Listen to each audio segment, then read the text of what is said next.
What's up, everyone? Oh, wait. There we go. What's up, everyone? Ron, what's going on? Dr. McFarlane, no, that's not you two. That's a song that I scored with a friend of mine for a video that I don't know if the video ever got posted or not, but it's an original piece. Eric, what's up? Brian, what's up? Yes, that was my wife who made an appearance. She had to tell me something. She stopped at the grocery store on the way home and picked up some cheap coffee. And I've become a bit of a coffee snob over the last year or so. So I think I'm gonna return the coffee tomorrow to Trader Joe's, because it's, I don't know, it sucks having like gross bitter coffee in the morning, right? Yeah, getting back to the normal live streaming schedule. Keith, what's up? Tuesday nights, Thursday nights when I can make it happen, when I don't have stuff going on. Woody, which Morgan is that? This is just a it's a cabinet. It's a 112 cab for my AC20 head, which is just off camera over here. I had to move some stuff around today, and I had this. I had the cabinet set up just to get it out of the way, and I saw it on the live stream camera and thought it looked kind of cool, so I just decided to leave it up. So, Marcelo, what's up? Usually that cabinet lives in the ISO box over there, but Supro sent me an amp to demo. They sent me a Comet little 112 combo, and so the Comet right now is in the ISO box, and this has gotten kicked out for the time being. So, yeah, quick plugs for everything. You guys can support me on Patreon if you want to. Link is in the description. Start at $2 a month. You get a bunch of fun stuff. I'm still in the process of putting the whole Patreon thing together, so check that out. Also, I'm doing my Tuesday Q&A, which normally is like a fully produced, edited video, but since things have been kind of crazy around here the past few days, I didn't get around to doing it. So I'm doing Tuesday Q&A live tonight. What's up, Aaron? So if you want to post questions for next week's Tuesday Q&A, happens pretty much every Tuesday, you can leave them in the comments of this video, of this live stream, if you're watching live, or if you're rewatching, which I know a lot of people rewatch. So if you're rewatching and you have a question for Tuesday Q&A next week, you can leave that in the description or in the comments section down below. And you can also DM me on Instagram at Rhett Shull. I'm pretty good at keeping up with the DMs. So, yeah, that's it. So here in the live stream, I want let's get some people asking questions and stuff. That's the spirit. That's the hang for tonight. We're doing Tuesday Q&A. Jacob, what's up? The video looks better than normal. Different camera lighting. Nope, camera's the same. I have my light turned up a little brighter. Maybe that's it. It's kind of blinding me right now, but if it looks better, I'll leave it. Kelly, what's up? Saw the what I hate about my pedalboard video. Yeah, that video's gotten a lot of response. I think it's interesting, the response. What's up, Desmond? It's interesting the response that video's gotten. I didn't intend for it to be kind of what it's turned into, but you know, I think people are responding to it pretty well. I'm getting all kinds of advice on how to build pedal boards, which honestly some people have some really good suggestions. Other people not so much, but still your suggestions are and comments are welcomed, as long as they're not bad or terrible. And so a lot of people, I'll just address this now, a lot of people are telling me, oh, you need to do a switcher, you should do a switcher. And I've had switchers before. I had for years a one control OC10. I had it fully patched in with both of my Strymons. I was using the MIDI switching capabilities. I had presets saved. I did the whole shebang. And I wanted to get away from the switching system. And I still may stay away from a switcher. I haven't made my mind up on what I'm going to do yet. Nathan, what's up, man? What camera am I using? This is just the Logitech. Oh gosh, I can't remember the model name. It's whatever the Logitech like live stream camera is. I can't remember the model name. You can get it for like $50 at Best Buy. It's a pretty good camera though. So yeah, a lot of people are saying, oh, you just need a switcher. You just need a switcher. Well, and everyone's saying, well, you put too many pedals on your board. You shouldn't have done that. Well, the reality is, the reason I built the board to begin with was for the Jesse Wilson showcase, which if you've been around the channel for a while, you know about all that. We had a big record label showcase in Nashville a few weeks ago, and I needed, honestly, for that showcase, even though it was only like a 40-minute set, I used, no joke, I used every pedal on the board with the exception of the bit commander because I couldn't figure out a way to get it powered. So that was one of those things that I needed to sound exactly like the guitar sounds that were on the record, and so I had to pretty much use everything that is on this board currently. Now that that's done, I have a little bit more freedom to kind of do what I want, and when I start touring with Jesse, probably in the fall, I'm gonna have a more permanent pedal board solution put together for that, which I will be documenting on the channel. A lot of people were commenting like, oh, you should make videos about your new pedal board build. I will be doing that. I just don't know what I'm going to do yet. This board is currently working, even though I have all the gripes with it.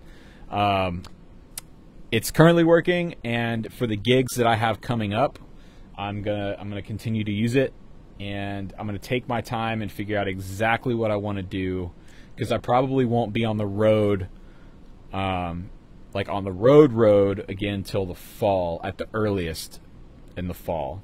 Maybe not even this year, honestly, unless something else comes up. So yeah, that's where I'm at with the pedal board. But to everyone that watched the video and commented, thank you. Subi, what's up? Let's see here. Let me get caught up in the comments. I saw Nathan, you asked a question. I haven't read it yet though, so.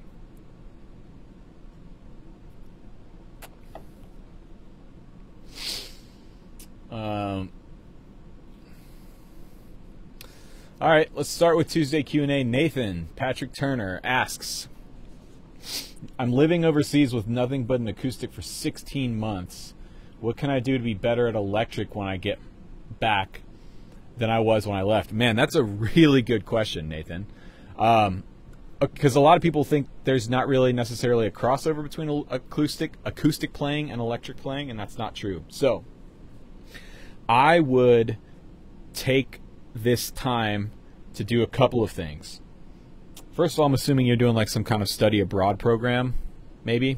You can let me know. But how can you use an acoustic to get better at electric? Well, first of all, work on your right hand.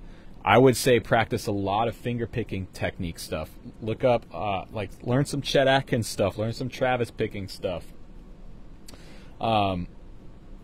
Really work on your right hand feel and your coordination and your touch in the right hand, because one of my favorite things, John Mayer does this a lot when he plays electric, he'll actually solo and play exclusively with his fingers, which lends a really cool tone on electric. I love.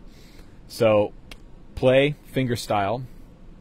Also think less about monophonic or single note lines. You know, think less about soloing for the next year and really work on chords. Learn chord voicings, learn chord harmony, learn voice leading, learn chordal voicings.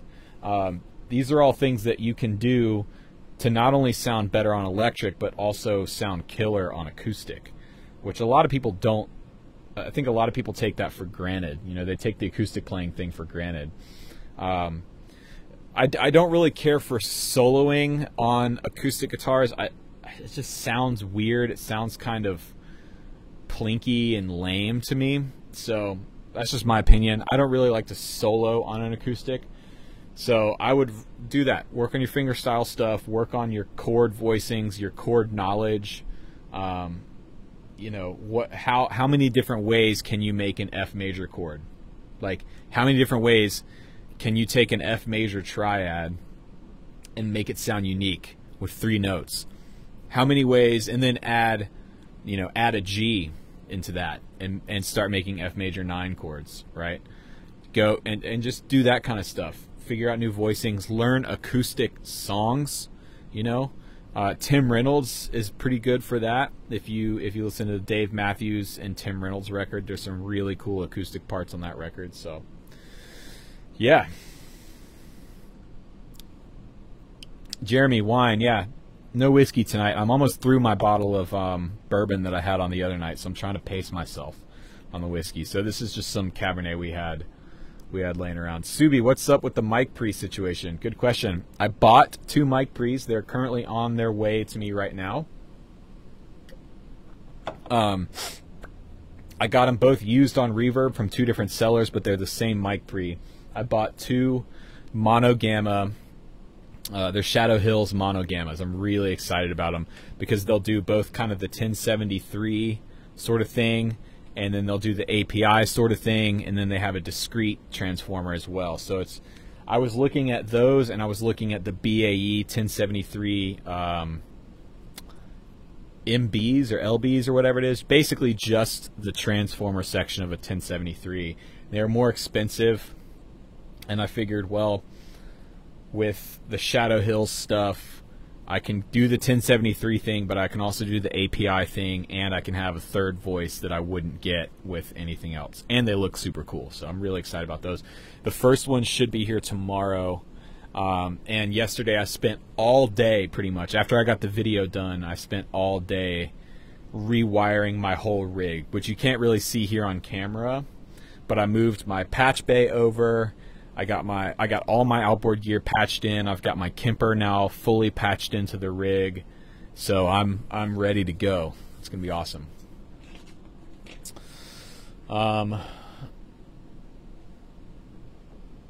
Nathan, doing a missionary internship, not really study abroad, but you're not far off. It's through college. Right on.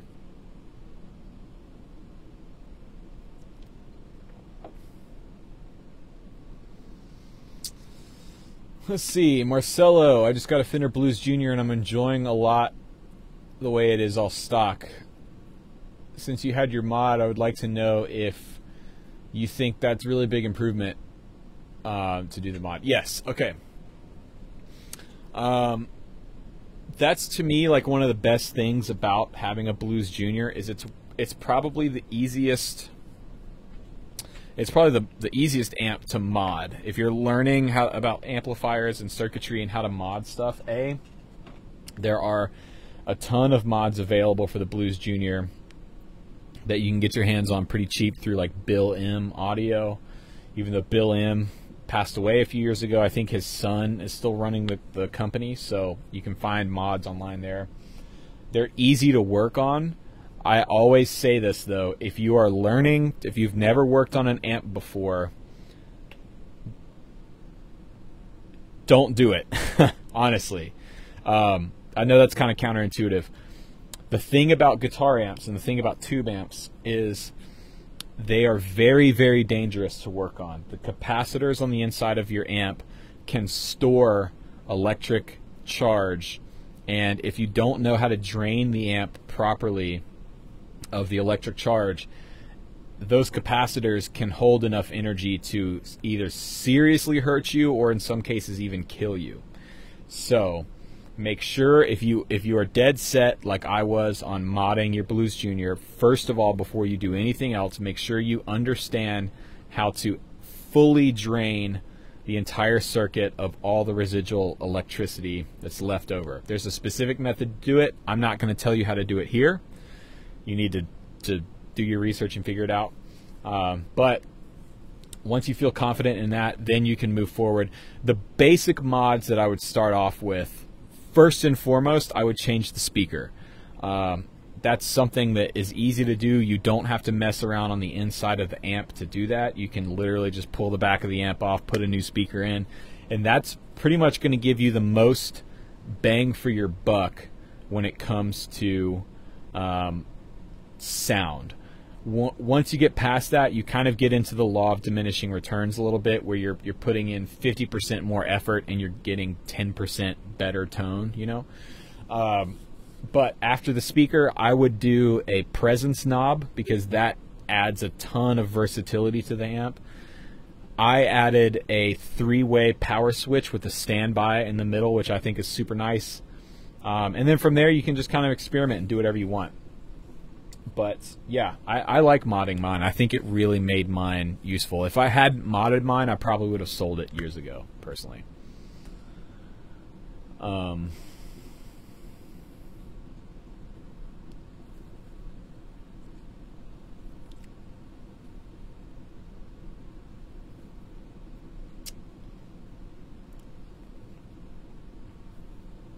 Yeah, Aaron, just like an old TV. You gotta be really careful with those things, man. Also, if you don't know about the electrician rule, it's the way that I eat chicken wings. The electrician rule, when you're working on a circuit, you take one hand and you put it in your pocket, and it stays in your pocket the entire time you're working on the circuit. You know, you don't ever want to stick both hands into the circuit, because if you do that and you touch 2 spots, you can become, you know, basically a big capacitor in the circuit, and the current will jump through you. So same way I eat chicken wings, just one hand, you know, just do it that way.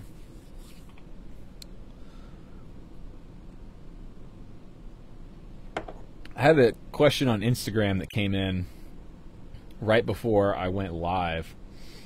It's from a guy named Hayden Graviskis. He said, I watched your video on why you don't like your board and how you were worried about cable failure. Can you elaborate? What do I need to look out for in cable runs? So yeah, this is honestly, like, with this pedal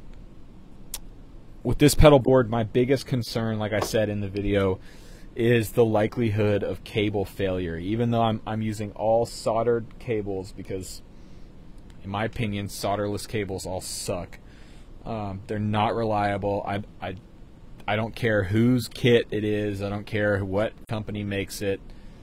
I will never tour on a solderless cable kit on my board, period. And you shouldn't either. But basically, what causes cable failure? So,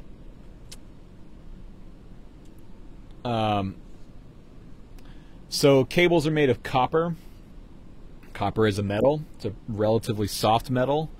But copper, one of its properties is that it work hardens, which means as copper moves back and forth, when it starts off fresh, it's pretty flexible and it's easy to move. It's got a wide range of moving around. But the more that copper wire moves back and forth, the more brittle it becomes. So the main thing that I look out for is making sure that my cables are not bent in super hard right angles, and making sure that they are secured to the board in some fashion so that they're not moving around during transport. Because even if it's moving, you know, maybe a millimeter or two back and forth, if your pedal board's riding in the back of a car or a trailer or it's under a plane and it's just vibrating, that copper wire is just moving back and forth the whole time, and it's work hardening and it's becoming way more brittle, which is going to cause a short or a break in your system, which has happened to me before. It's inevitable, but there are things that you can do to prevent it. So when I was at Summer NAMM last week with Vertex, if you don't know Vertex, they are known for building some incredible pedal boards. I mean, if just Google Vertex pedal boards and look at their builds, the builds that Mason has done. I mean, they've done builds for Michael Landau, Robin Ford. They've done some stuff for John Mayer. Like they do like legit pro level stuff. And Mason was telling me a little bit about how he does cabling, and I think that's the method that I'm going to use. I'm going to swap out all of my cable ends. I'm going to buy the cable ends that he uses. I'm going to buy the cable that he uses. And one thing that he does to help prevent work hardening at the actual jack is he will, after he solders his connection, he'll take a piece of shrink wrap tubing and wrap it around and heat shrink tubing, and he'll heat shrink the soldered connection just to give it a little extra barrier, a little cushion of support so that it's not moving around as much. My goal would be to have a board that looks like one of Mason's boards, just super clean. I'm also going to move away from Velcro. I'm going to go to the 3M dual lock, which I already have the dual lock. It's around here somewhere. But I'm going to move away from Velcro. I'm going to go to dual lock. I'm going to switch out my cabling situation. The main things I have to figure out now are if I'm going to move to a switcher or not, and if so, what switcher I'm going to go with.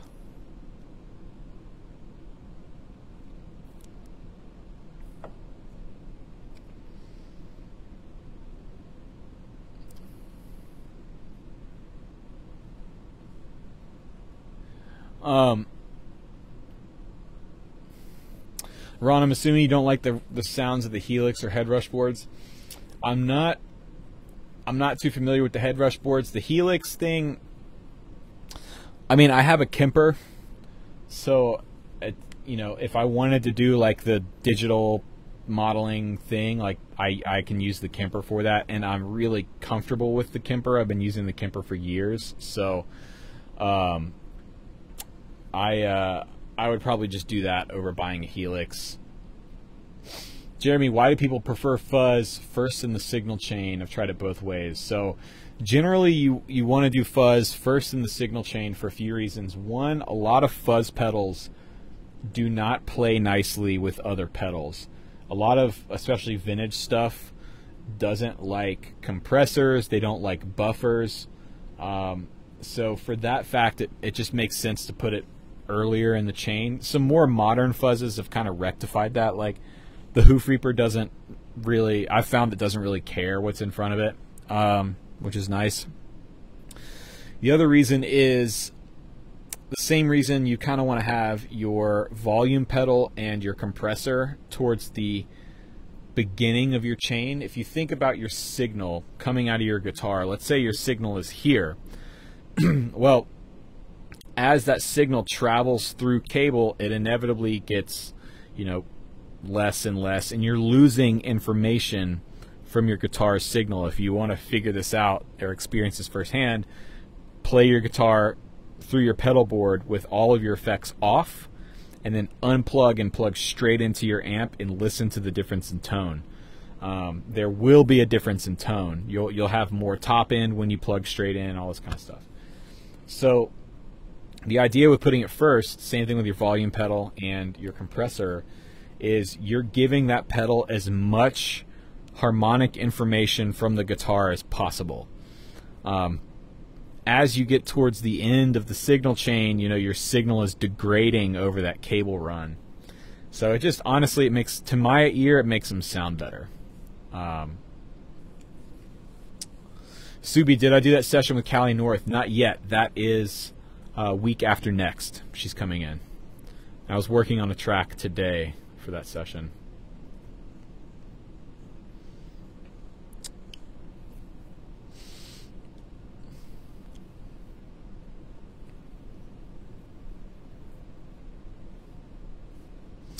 I don't know this HX pedal people are talking about. I need to get hip to this.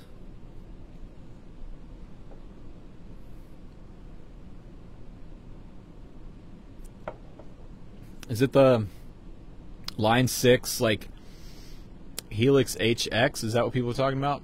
I'm out of the loop on this one. What's up, Jerry?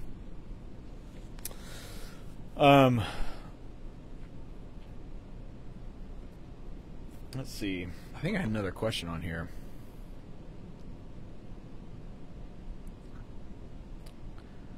Oh, I gotta find it now. Usually I edit all this stuff out when I do my Tuesday Q&As, but you guys are getting the raw take.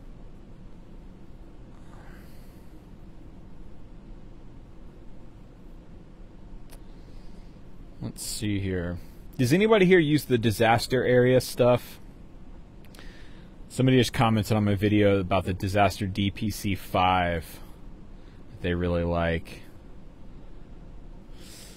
I've kind of read some mixed reviews about the disaster area stuff. I had been talking to them about doing some kind of deal, but I think they didn't like what I had in mind. I never heard back from them, but I have some friends that use the disaster area stuff that love it, and some friends that used them for a while and couldn't deal with it. It was too complicated.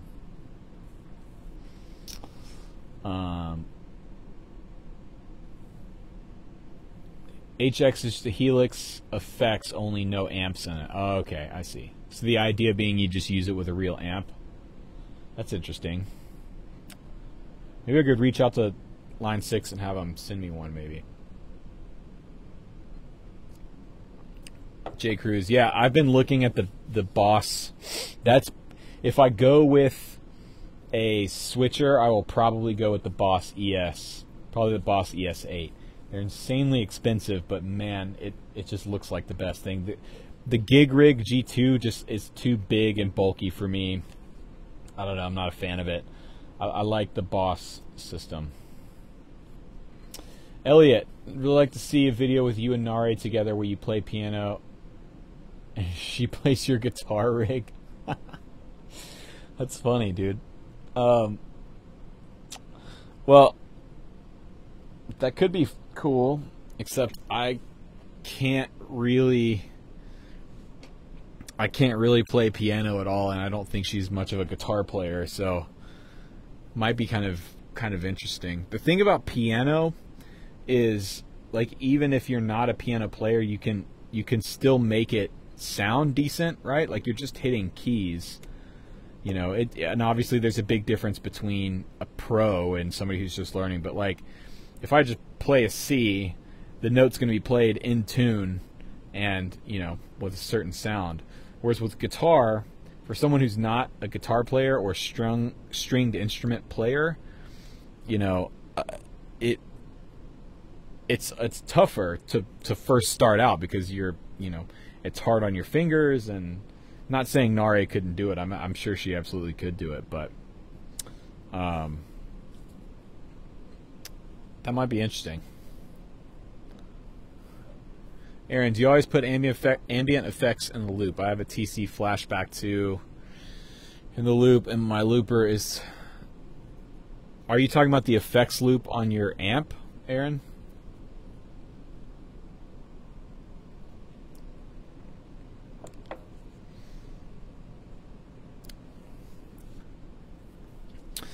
No, dude, that's the whole point. You have to make some cool creative choices.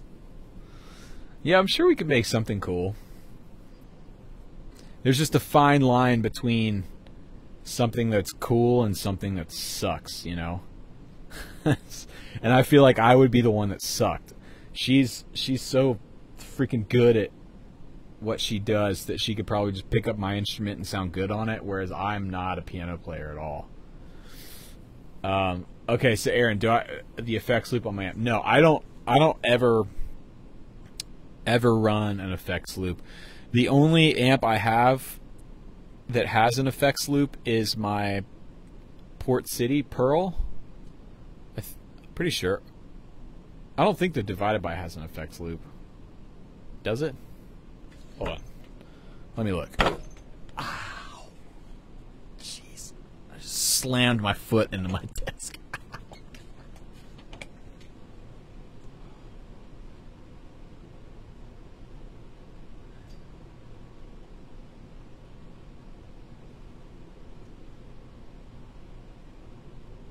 No effects loop on this Divided By. God, that really hurt. I'm gonna have like a gnarly bruise there, right on the top of my foot too. Jeez.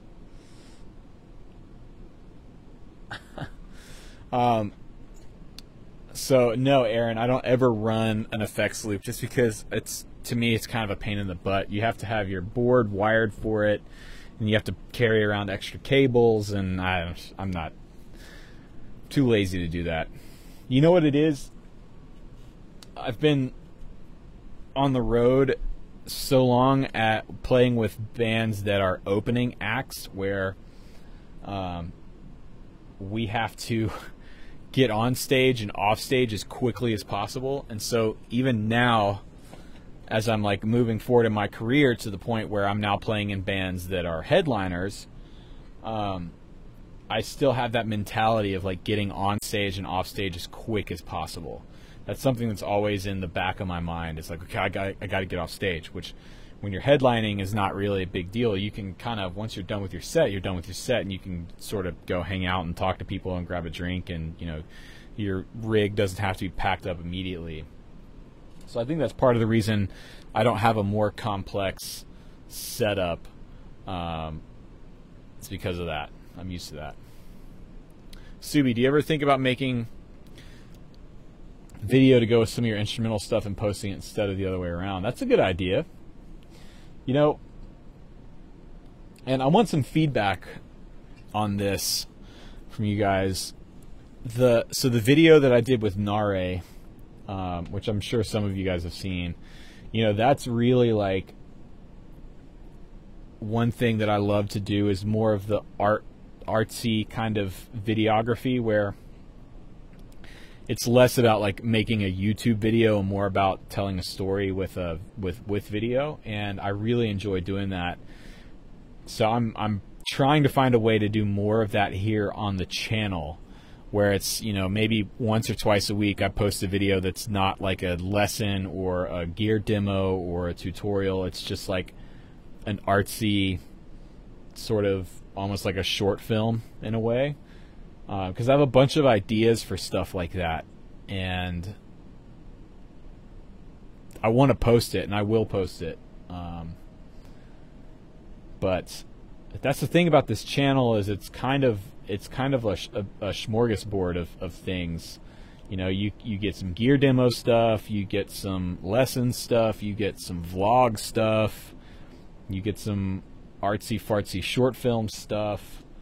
And for the longest time I've been trying to figure out, I was like, okay, well, if I'm going to be successful at YouTube, I have to just figure out one thing to do. This either needs to be a gear channel, or it needs to be a vlog channel, or it needs to be a lesson channel, you know. But now I'm kind of realizing that it can be all of those things. Like, it doesn't have to just be one or the other. It can be sort of everything. It can be just whatever I want to make. So, yeah. Let me know if you'd be interested in more of that, like, artsy short film kind of style, because I love making that stuff.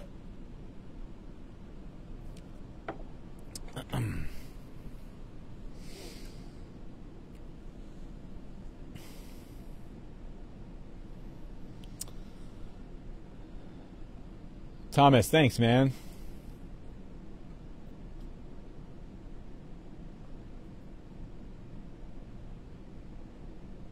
Subi, you're into it. Cool. J-Bone, Nari seems to be a natural at putting together an interesting video. Yeah. Yeah. Yeah, we both, that's kind of the thing that I think we have in common. And I think the reason we were able to pull off that video is because we both think in the same way about video. So when we were talking about collaborating on that, I mean, that video honestly was like 6 weeks in the making. From the time that we first talked about it, we talked on the phone one night for like almost an hour, and just had a really great conversation.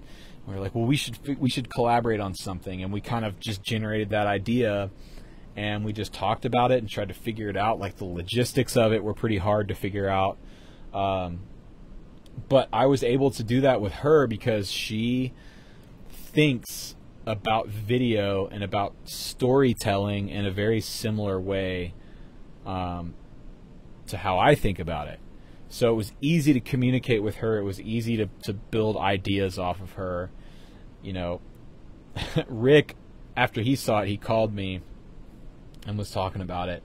And he was like, man, you and I could never make a video like that. And, I mean, he's right. Just because the way Rick thinks about production and videography and how he does his channel is just completely different than that. So people have told me like, oh, you should make that a series. My wife Tilly was like, oh, you should do that as a series with a bunch of other artists. And I was like, yeah, that'd be cool, but the problem is I don't know very many people either on YouTube or in person who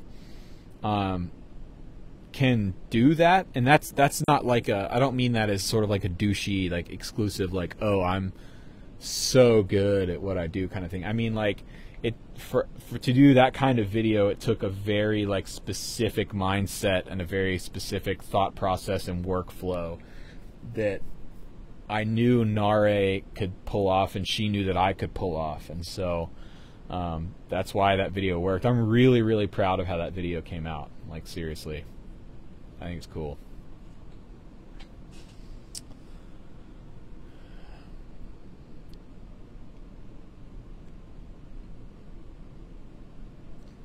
Aaron, thanks, man. You like my feel in the vids. I appreciate it. Subi, follow your muse. All right, well, you guys may see an artsy-fartsy video this week then.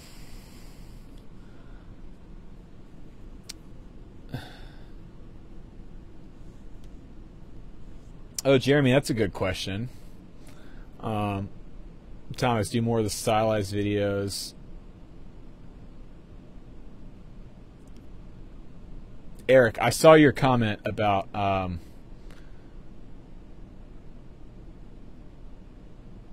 wait, hold on, whose comment was it?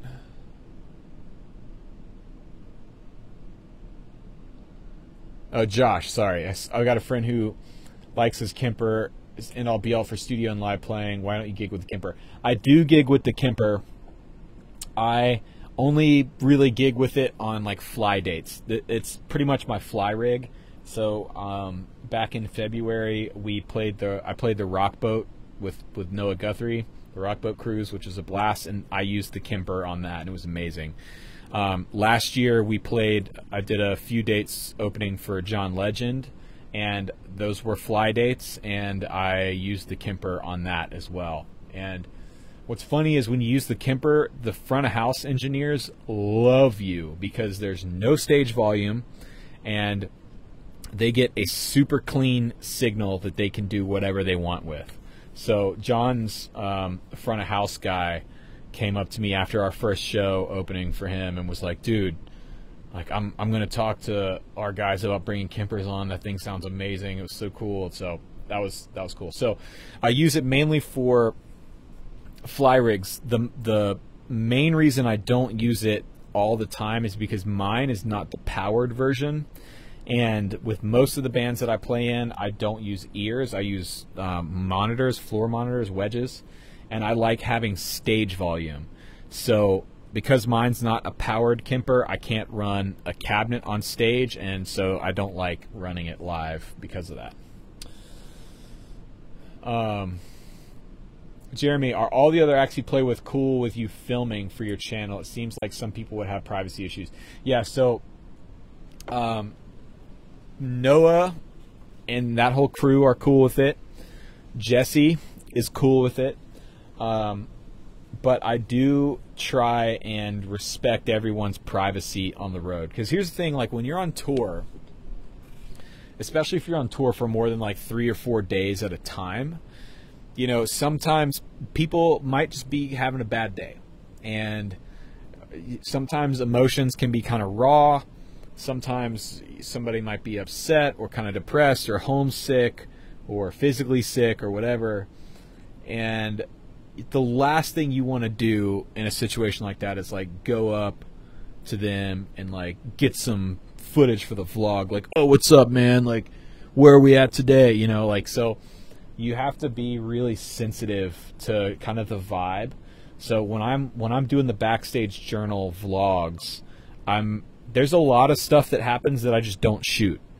There's a lot of like moments in the van that happen or moments backstage or in the hotel that I just leave the camera off for, because I'm lucky in that the people I play with like the videos and they like what I'm doing, but I don't want to abuse that. I don't want to take advantage of that and You know, I just want to respect their privacy and respect their wishes. And a lot of times, like, they are cool with being on video. And in some cases, like, my friends, they want to be in the vlogs. They want to be on video. And so, like, it's kind of become a thing now. If I pull the camera out and they see it, sometimes they'll like come over to kind of say something or be in the vlog or whatever. So, but yeah, whenever I move on to another like new gig or playing for a new artist, that's something I will be like very conscious of. I'll probably just have to have a conversation with them and be like, look, I have this YouTube channel and I make vlogs about being on the road. Are you cool with me shooting? Are you cool? Like, what are you cool with? What are you not cool with? And just kind of go from there. It's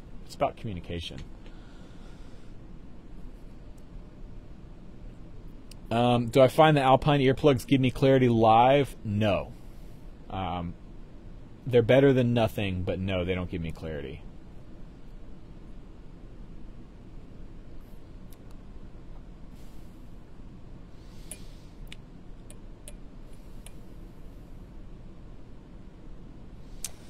Willie, what software do I use for drum programming? I pretty much do all of my track production in Logic, and I mix in Pro Tools. If I'm like recording live, I will record in Pro Tools and mix in Pro Tools. But for tracks, like the tracks that you guys see in the videos that I make, I do all that in Logic. So when it comes to drum loops, a lot of the drums I program myself. I have my MIDI keyboard right there, and I use samples from a company called That Sound Drums. I actually just bought another sample pack today from them. Their drum samples are the best, like, period, in my opinion. And they also have loops as well. So I don't use the loops too often. I think the only thing I've used loops for recently is if you watched the Jex Telez Canyon Climber demo, that was a loop from Paul Mabry in the Jekyll and Hyde pack from That Sound Drums. But yeah, most of the time I just program the drums myself and mix them.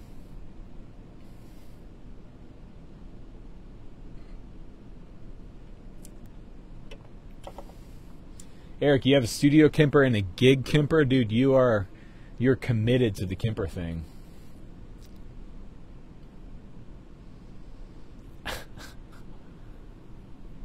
What's up, Kay? How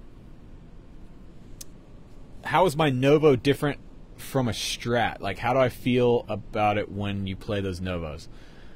Man, well, it's fundamentally different from a Strat. So let me grab.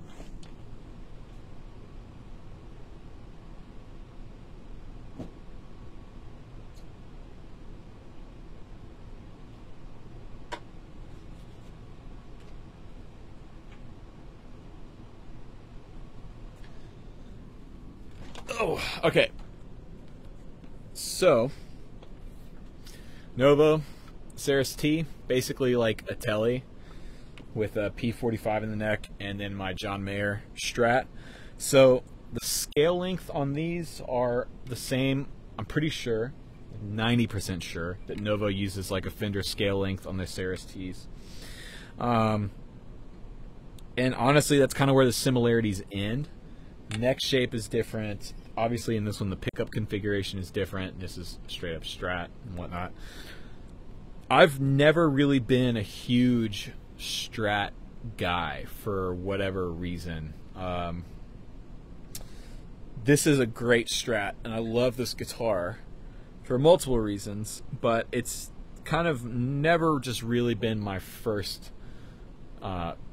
pick. I've played it a lot, I've gigged with it a lot, and in fact, this is the guitar when I went on my first tour ever. I took this guitar, so it's got some sentimental value to me. But I think for me, the main turnoff to the Strat is the bridge pickup.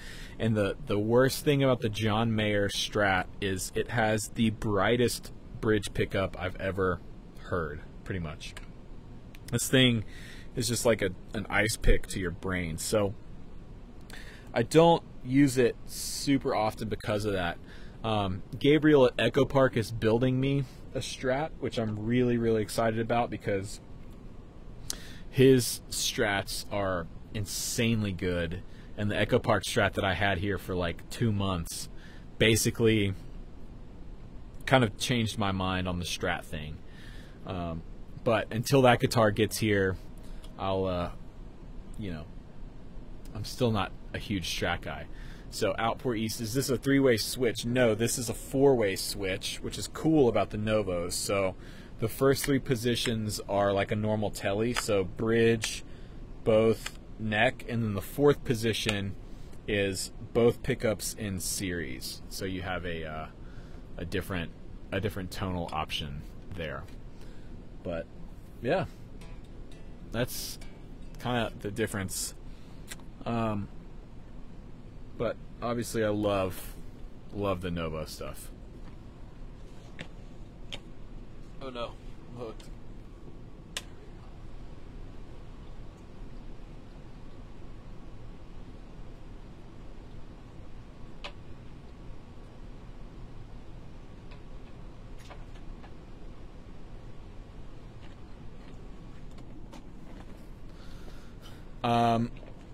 Do slightly underwound pickups sound better? You know, it's totally personal preference, man.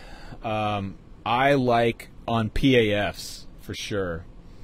I definitely like lower output PAFs more than hotter humbuckers. I just do. I think they sound better. But not on all pickups. I don't like super low output telly pickups because they tend to be more bright and brittle sounding. So, yeah, but it's totally personal preference. Josh, is the series position louder than the others? Yes, it is considerably louder. Did I work on my board yet? Not yet. But I will be soon. Well, relatively soon.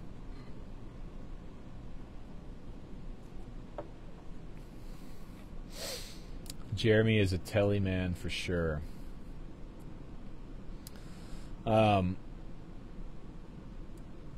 Yeah, I feel you, man. I've had, if you count that Novo as a telly, I've had 3 tellies total.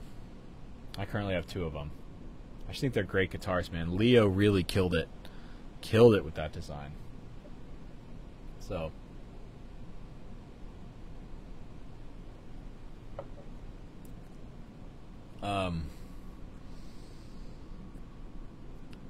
let's see here.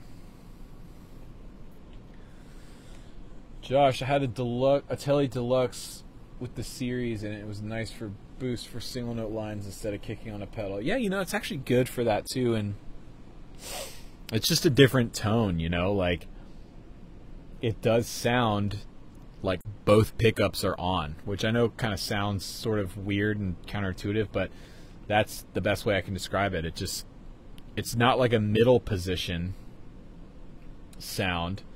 It's like both pickups are turned on at the same time. It's kind of cool. Just put a Bigsby on my SG. What do I need to be careful of when using a Bigsby? Well, the biggest thing with having a Bigsby guitar is making sure your guitar is set up properly for the Bigsby. You can't really get away with just slapping a Bigsby on and then going. You really need to have it set up. You need to have the nut handled properly. You need to have the bridge handled properly, set up properly to account for the Bigsby.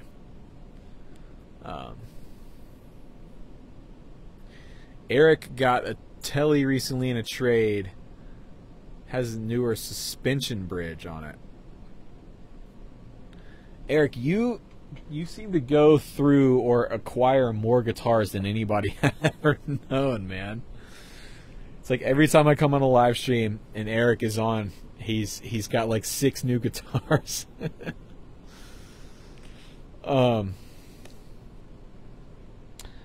Aaron, can I comment on the Sir stuff at all?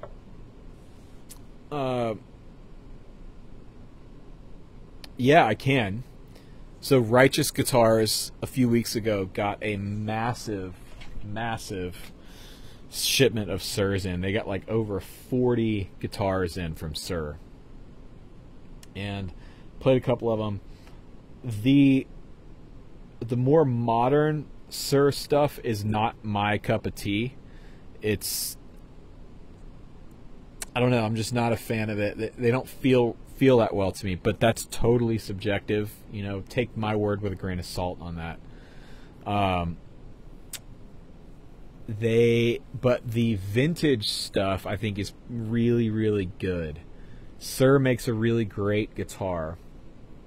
I think they're not as good as they were when John Sir himself was building them, but they are definitely really, really good guitars. I'm trying to think of what else you could look at that's kind of in that same vein. LSL. I've played a lot of LSL Fender, like Tellys and Strats that I've been super impressed with. In fact, I was talking to them before I bought my first Novo. I was talking to LSL about doing like an endorsement thing with them and having them build me a Telly. But then I found the Novo and all that went out the door. So, yeah. Sir stuff is great. Josh, any tips for getting better at writing more creative melodic lead lines? Yeah. Do it more. Just write more. And here's the thing about writing. You have to make peace with the fact that sometimes you're going to write stuff that sucks. So for me, today was a perfect example. Because of some stuff that was going on here at the house today with like the HVAC system was acting up here. So I couldn't shoot a video today. So I was like, okay, I need to work on a track. And I sat down to write, and I could not write anything that was good. I just wrote and recorded a bunch of crap and immediately just deleted it. So when it comes to writing stuff, you need to make peace with the fact that sometimes you're just going to write crap, and you need to write crap to kind of get it out. Like, just get it out of your system and move on to the next thing. So understand that. The other thing, if you want to write more creatively and you want to get better at writing, write more. Just write.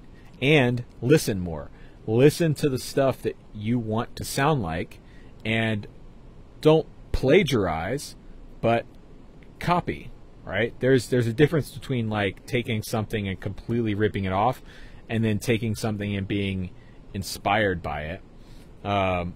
So that's really the biggest thing. Write a lot and listen. That's what I would say.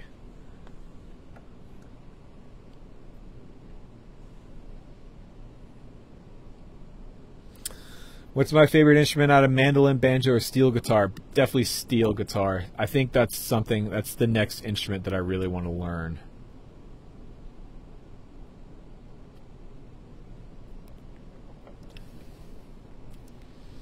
Eric, you have 34 guitars. Wow. That's a lot, man. That's a lot of guitars. What are you going to shed? And do you have anything that you're looking to shed that I might be interested in? That's what I want to know. Recently bought a Nash T63, and it's easily one of the best vintage feeling Tellys. Yeah, Brandon, is yours a new Nash, or is it one of the older ones?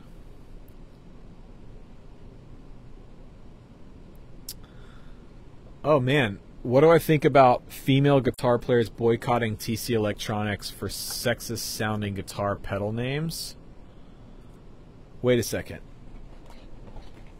I've not heard about this. Noberson, what is this going on? Female guitar players are boycotting TC Electronics. I didn't know that. I'll have to look that up.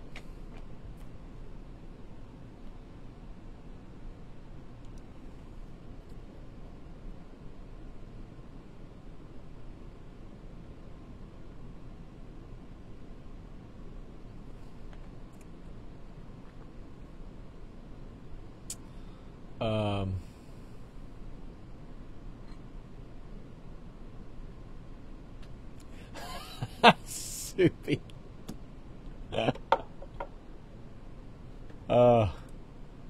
Dude, Subi's killing me.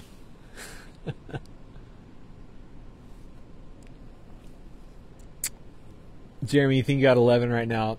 Looking at a Gretsch, but the wife's not keen on my gas addiction.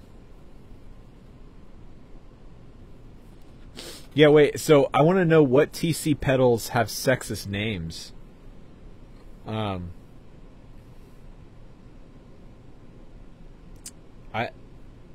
I don't know. I'm trying to think. Well, to be honest with you, I don't know what a lot of TC pedals are named right now, other than like the flashback in the Hall of Fame.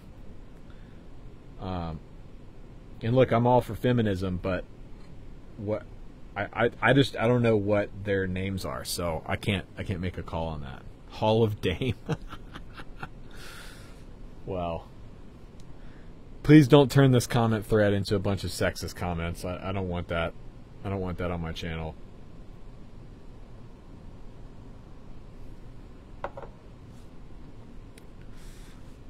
Yeah, see, Jeremy, that's what I'm talking about. I'm going to have to hide that one. Oh, wait, no, is that a real thing, Jeremy? I'm going to show this. I was going to hide this comment, but I think Jeremy's being serious. I thought you were joking, but I think you're being serious. Oh, wow.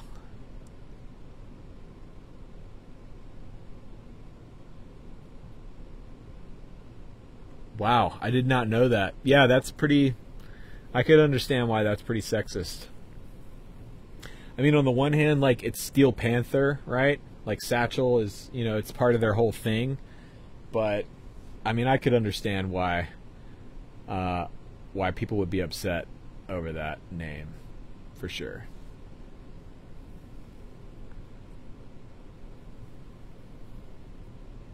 Yeah, Subi, I agree, man. I can't believe they would actually name something like that. That's got to be a PR nightmare for them. Who approved that? Right? Like, who set that up? That's insane. Josh, what's a good overdrive pedal for playing verses? Honestly, man, I wouldn't classify like a pedal as being good for certain parts of songs.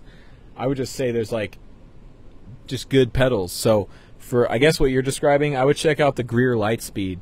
I mean, that's a killer pedal for a lot of different stuff. I've also been playing with that that Vertex T drive. Basically it's the train wreck in a box, and that thing is pretty sweet.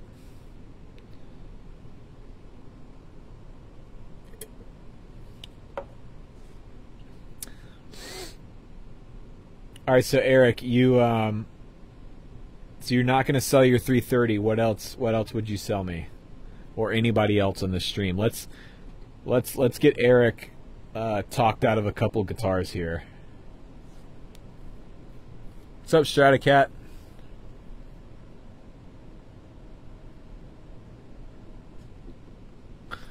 Yeah, Aaron, you know, to be honest with you, pretty much all of Steel Panther's entire thing is sexism. Like, Josh, what about the Morning Glory? Okay, so I had a Morning Glory. I had a JHS Morning Glory, and I sold it because I played a Tube Screamer. If you're looking at a Morning Glory, I'm sorry, not a Tube Screamer, a Lightspeed. If you're looking at a Morning Glory, just buy a Lightspeed, because it does the Morning Glory thing better than the Morning Glory does. It's just a better sounding pedal. Any reason I've never used a Tube Screamer? Yeah, I've never really, like, I don't know, I've never found one that I've like fallen in love with. I've played a bunch of them. I've played Keeley modded ones. I've played old ones. I've played the Earthquaker Palisades. I don't know. I just don't really like what they do, I guess. What's up, Boston? I think Rick was in Boston today, wasn't he? He told me he was going to do like a meetup thing down there. Alpine shots fired about what? The Morning Glory? Somebody upset about the Morning Glory? What's up, Michael?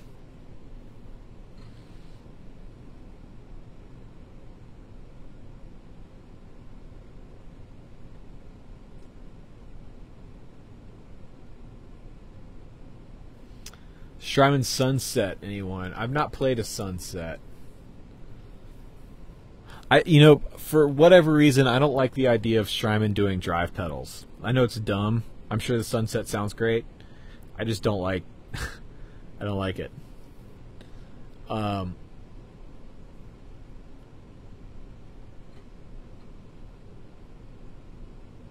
So yeah, to be honest with you, man, about the JHS stuff, I've had a bunch of JHS pedals.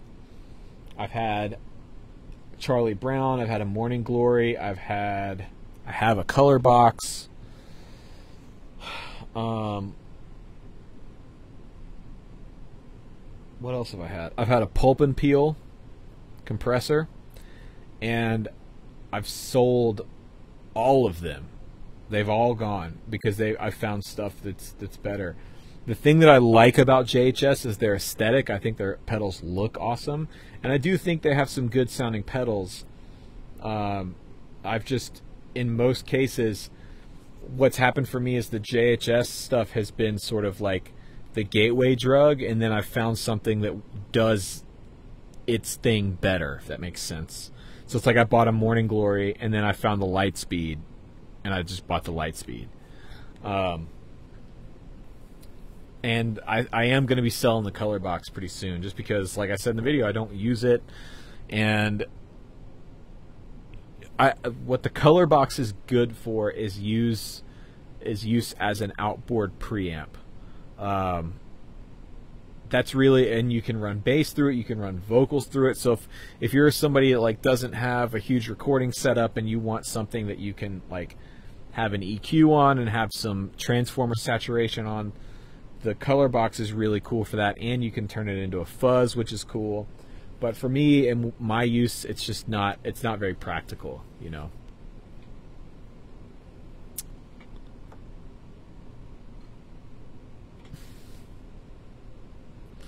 Big Sky versus Immerse. I haven't played the Immerse, but I love my Big Sky.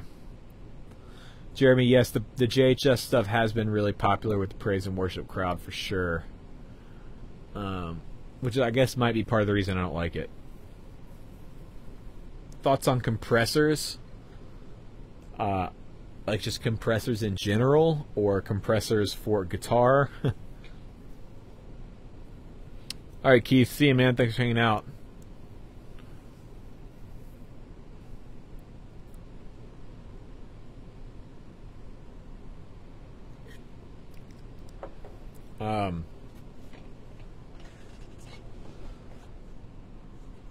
Let's see here.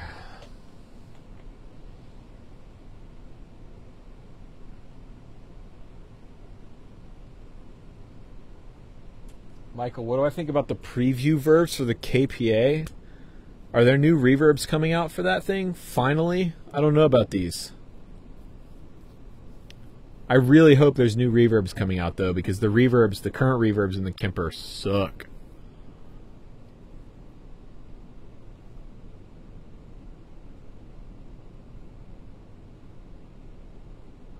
Alparis, you're a cliche. You're not a cliche. Look, dude, I still play in church. I play worship gigs. It's not a cliche. It's all good. It's all good here, man. Every type of musician is welcome here. Doesn't matter what you play or what you're listening to or what your gig is. You are welcome on this channel. Mo, thoughts on Tyler Bryant's new overdrive? Will you put it on your new board?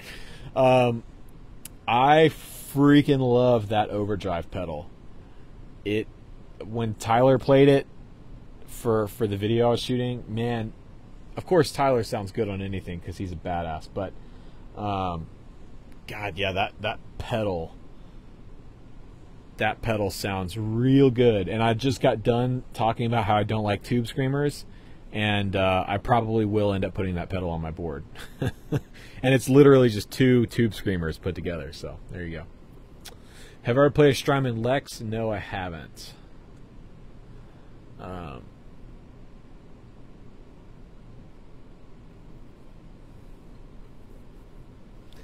Eric's got an MP3, MVP 23, third power Dreamweaver, 5150, Vibrachamp, Milkman Creamer 20. Eric, if you want to sell that Creamer 20, in all seriousness, if you want to let that Creamer 20 go, you let me know first. I played one for the first time the other day at Righteous, and I'm in love. New reverbs coming for Kemper soon, and they sound real good. Okay, good. I'm gonna do a video on that when they come out.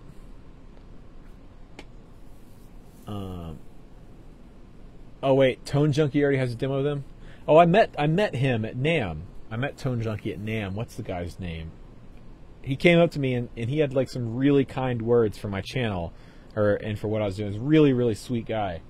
You know, I need to subscribe to him anyways. I meant to do that.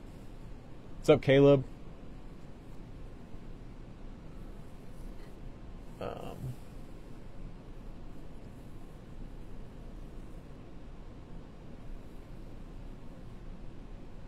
You know what? I'm gonna go right now, and I'm gonna turn my Kemper on, and I'm gonna go to the Kemper website.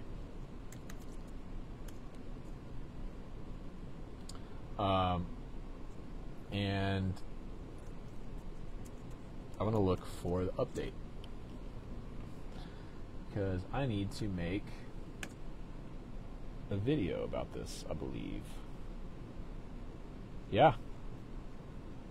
Here we are. Quick start spring reverb.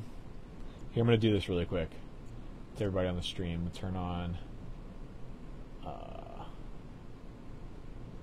display capture. So here's what I'm looking at. Kemper's website here. Here are the... I'm going to turn on Rig Manager. Let's see. New spring reverb introduced in the operating system. Oh, so it looks like it's already out. Yeah.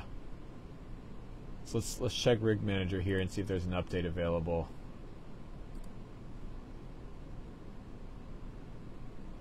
Yes, here we go. Well, this is a Rig Manager update. So let's install this.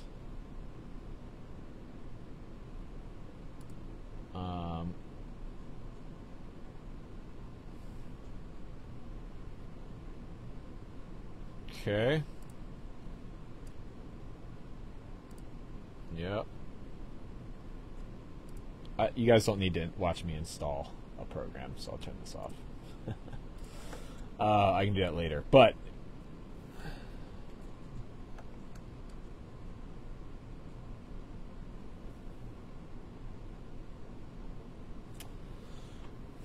Eric, you let me know first if the creamer goes on the block. I think it should go on the block, and I think you should let me buy it from you. HW, okay, from Tone Junkie TV.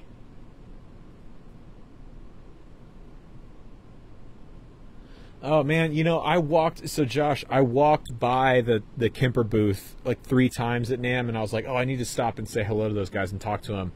And I just forgot. Like, there was so much going on, I just spaced out on it and forgot. So I should have done that. I'll talk to them at Winter NAMM for sure.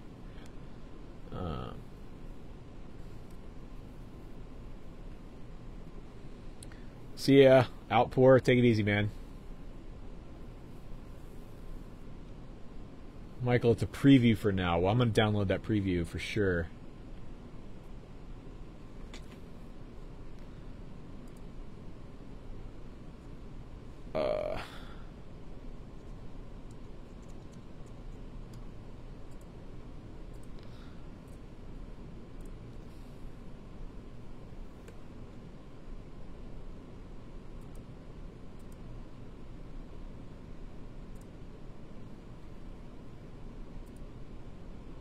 Sorry.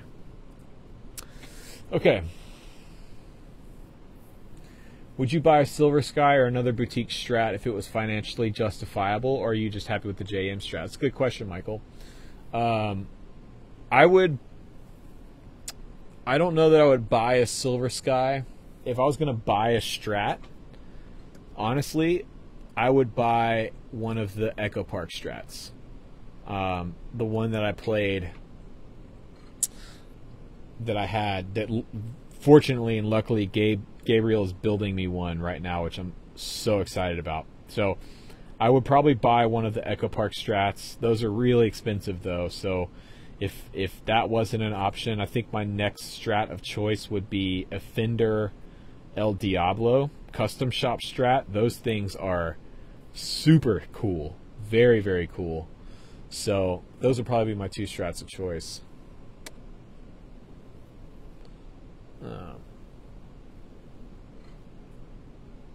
Is Kemper taking over and Axe FX having a slow death? You know, I don't necessarily see Axe FX dying off necessarily, and I don't necessarily see Kemper taking over. But, you know, I could be wrong. What do I know?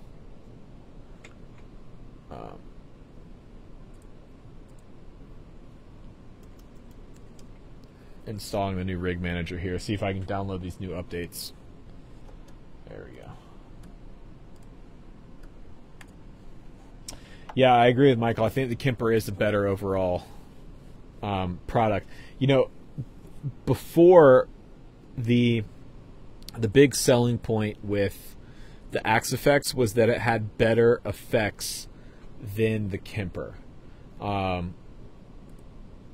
But now, especially with the update of the new reverbs and stuff coming, which I'm literally updating my Kemper right now. Check this out. As we speak. Oh wait. Now you guys are seeing yourselves. So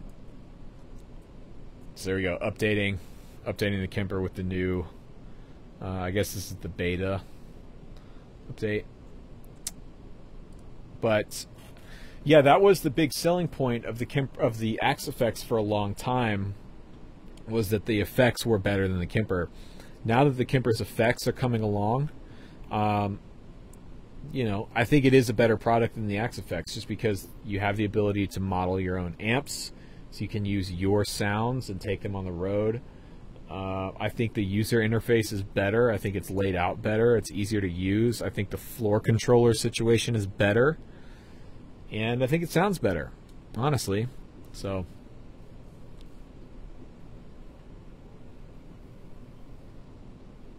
do I use chord flavors much? Josh, I'm assuming you mean like extensions and stuff. Yeah, I do. Like 9s, 7s, 13s, 11s, all that kind of stuff. I do that a lot.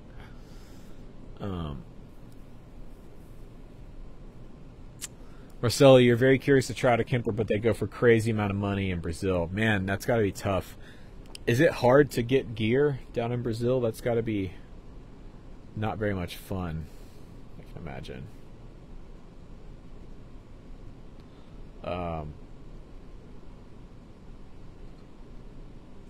So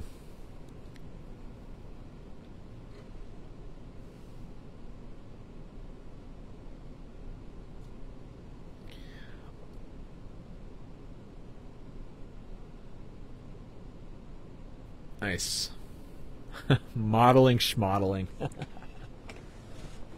Man, honestly, man, I think that's where the future of guitar playing might be headed at some point, for too long, unfortunately.